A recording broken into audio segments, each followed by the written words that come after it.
Baiklah semuanya, di sini saya akan menjelaskan tentang kaidah pencacahan atau aturan pengisian tempat sini ya. Soalnya adalah diberikan angka 1, 2, 3, 5, 7, dan 8. Akan dibuat bilangan ratusan. Nah, ratusan itu nanti kotaknya ada 3 gini ya, untuk ratusan. Kemudian untuk puluhan, satunya untuk satuan. Tentukan banyaknya bilangan A, ratusan yang terbentuk, kemudian yang ganjil, ratusan yang genap, kemudian yang ratusan yang lebih dari 500, dan ratusan yang kurang dari 300. Asumsi dari soal ini adalah angkanya tidak boleh berulang. Karena satunya cuma ada satu, duanya juga satu, tiga satu, lima satu, tujuhnya satu, dan 81. Artinya tidak boleh duanya dipakai 2 kali, tiganya dipakai 2 kali, dan seterusnya. Yang pertama, ratusan yang terbentuk. Kita buat 3 kotak. Itu tadi untuk ratusan, kemudian untuk puluhan, untuk satuan. Nah, ngisinya dari mana? Terserah. Ratusan boleh, puluhan boleh, satuan boleh. Misalkan dari ratusan. Angkanya ada berapa ini? 1, 2, 3, 4, 5, 6. Angkanya ada 6. Berarti ada 6 pilihan. Saya ulang lagi, ada 6 pilihan untuk memilih angka-angka ini menjadi bilangan ratusan. Berarti ada 6 cara memilih. Bentar, saya ganti warna. Ada 6 cara memilih. Nah, 6 cara memilih bilangan ratusan. Setelah itu untuk memilih puluhan ada berapa? Ada 5 cara memilih. Loh, kenapa kok 5? Angkanya ada 6. 1 sudah dipakai untuk ratusan. Karena tidak boleh berulang, maka angkanya tinggal hanya 5 saja. Saya ulang lagi, angkanya awalnya ada 6. Dipakai 1 untuk ratusan, maka angkanya tersisa 5 angka saja. Kenapa? Karena tidak boleh berulang atau tidak boleh dipakai 2 kali. Berarti di sini satuannya berapa? 4. Kenapa kok 4? Karena itu tadi angkanya ada 6, dipakai ratusan 1, dipakai puluhan 1, maka angkanya tersisa 4 saja. Ini 4 cara, 5 cara, 6 cara. Cara untuk membentuk ratusan atau banyak ratusan yang terbentuk tinggal kita kalikan 6 kali 5 kali 4. Sama dengan 120 bilangan ratusan. Ada 120 bilangan ratusan yang terbentuk. Ketika ini disusun menjadi bilangan ratusan. Kemudian yang B, ratusan ganjil yang terbentuk. Nah, bilangan ganjil atau genap itu bisa kita lihat dari angka satuannya. Saya ulang lagi ya, bilangan ganjil atau genap itu bisa dilihat dari satuannya. Misalkan gini, ini genap 2, 2, 4, 8 ini genap. Tapi belakangnya kok 1, berarti dia angka ganjil. Kenapa? Karena ini tidak habis dibagi 2.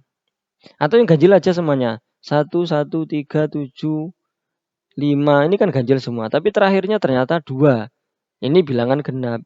Artinya ganjil atau genap itu dilihat hanya dari satuannya. Terus bagaimana cara ngisinya? Ya kita isi untuk satuan dahulu. Ini satuan, ini puluhan, ini ratusan. Satuannya, cara memilih satuan agar terbentuk bilangan ganjil itu adalah angka 1, angka 3, angka 5, angka 7. Nih, 1, 3, 5, 7. Berarti untuk memilih satuan itu ada 4 cara memilih. Yaitu kalau nggak angka 1, ya angka 3, atau angka 5, atau angka 7. Ada 4 cara memilih. Kalau begitu memilih angka ratusan berapa cara? Memilih ratusan ada 5 cara memilih. Loh, kok bisa kok 5?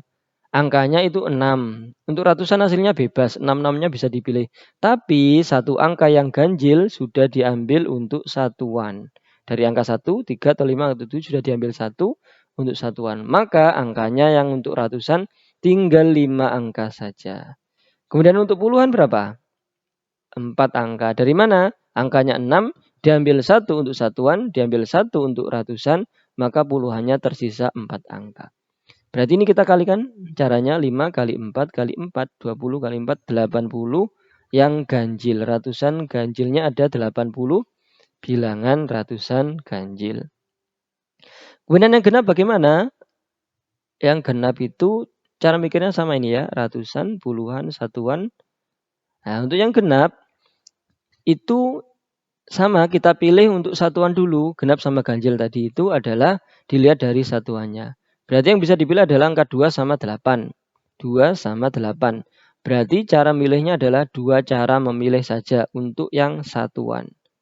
Yang ratusan berapa? 5 tetap. Kenapa? Karena angkanya ada 6, sudah dipilih 1. Masih 5. Ini berapa? 4. Kalau kita kalikan 5 kali 4 kali 2 berapa? 40 bilangan yang genap. Nah, kalau kita jumlahkan 80 ganjil ditambah 40 genap itu 120 bilangan ratusan. Sama persis. Artinya 120 bilangan yang terbentuk yang awal tadi itu terdiri dari yang 80 itu adalah ratusan yang ganjil, 40 adalah ratusan yang genap. Nah, caranya seperti itu. Ganjil, genap sudah selesai. Kemudian yang ini ratusan yang lebih dari 500. Kita buat kotaknya sama ya, 3. Ini untuk ratusan, puluhan, satuan. Lebih dari 500, kita cek. Kan angkanya ada angka, bentar, saya turunkan dikit. Mana ini? Nah, berarti ini saya hapus dulu, bentar. Nah, 1, 2, 3, 5, 7, 8 kita cek. Yang lebih dari 501, berarti ngeceknya dari ratusan ya, bukan dari satuan atau dari puluhan. 1 kalau kita taruh di depan, maka menjadi 100 berapa gitu ya, 123 misalkan, 157, 182 misalkan begitu. Artinya dia akan kurang dari 500. Padahal yang diminta adalah lebih dari 500. 1 enggak mungkin. 2 enggak mungkin. 3 tidak mungkin. 5 ya. 5 kalau di ratusan dia akan menjadi 500 sekian gitu ya. 7 juga menjadi 700 sekian sama satunya 8. 8 itu juga akan menjadi 800 sekian. Artinya cara memilih ratusan ketika yang diminta lebih dari 500 ada 3 pilihan. Kalau enggak angka 5, ya angka 7, ya angka 8. 6-nya mana? 6-nya enggak ada. Di pilihan di soal enggak ada. Berarti ini 3 cara. Kemudian ini berapa cara? Ini masih 5 cara. Sama kayak yang tadi mikirnya angkanya ada 6, diambil 1 untuk ratusan maka masih 5. Sini berapa? 4. 5 kali 4, 20. 20 kali 3, 60 ratusan yang lebih dari 500. Nah, ada 60 ratusan yang lebih dari 500. Kemudian satu lagi. Ini saya tulis di sini ya. Mudah-mudahan cukup. Nah, yang kurang dari 300 berarti 1 bisa kurang dari 300. Nanti untuk ratusan ya ini ratusan. 1 bisa, kemudian 2 bisa kurang dari 300. 3 enggak bisa. Kalau 3 itu pasti lebih dari 300. 3 nanti 312 misalkan, 321. Artinya lebih dari 300. Maka yang memenuhi untuk ratusan hanya 2 angka saja. Yaitu angka 1 sama angka 2. Kemudian di sini berapa? 5. Di sini 4. Sama kayak tadi. Jadi 2 dikali 5 dikali 4. Ini adalah bilangan ratusan yang kurang dari 300. Berarti ada 40 yang kurang dari 300. 40 bilangan ratusan yang kurang dari 300. Caranya seperti itu untuk menyusun angka-angka menjadi bilangan ratusan. Kalau bilangan ribuan berarti ini 4 kotaknya ada 4. Cara milihnya saya praktekkan aja, misalkan ribuan. Berarti untuk ribuan ini 6 cara, kemudian untuk ratusan 5 cara, untuk puluhan 4 cara, untuk satuannya ada 3 cara. Tinggal dikalikan 6 kali 5 kali 4 kali 3. Ini 20, 18 berarti 360. Bilangan ribuan yang terbentuk dari angka-angka ini.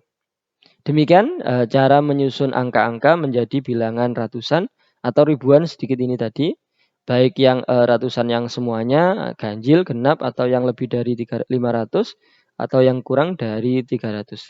Jika ada pertanyaan silakan dituliskan di kolom komentar. Terima kasih, semoga bermanfaat. Amin.